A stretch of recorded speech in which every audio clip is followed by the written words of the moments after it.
J'ai quand même des restaurants à vous proposer qui sont quand même abordables. Sélectionnez quelques-uns, il y en a vraiment beaucoup. Si vous cherchez vraiment dans les petites ruelles, il y a de super bons restos. Et au Portugal, tu peux manger beaucoup pour pas cher. Tu as le restaurant Floresta das Escapadinhas. Donc c'est vraiment, je te mettrai de toute façon les photos du restaurant et le nom. Comme ça parce que mon accent est pas super.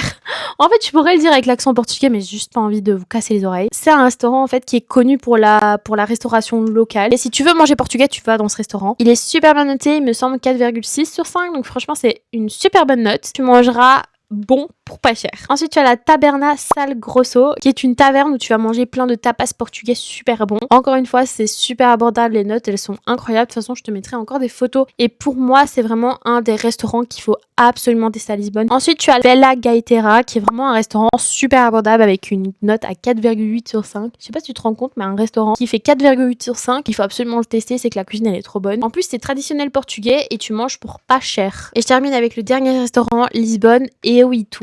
Ça veut dire toi et moi, Lisbonne. Et ça, c'est un restaurant, franchement, qui fait 4,5 étoiles sur 5. Pour moi, c'est un bon restaurant avec un bon rapport qualité-prix et je voulais absolument vous le mettre dans le classement car je trouve que c'est quand même, malgré qu'il ait une note un petit peu en dessous des autres restaurants, je trouve que c'est quand même un restaurant qui vaut le détour par son prix et par la qualité de la nourriture.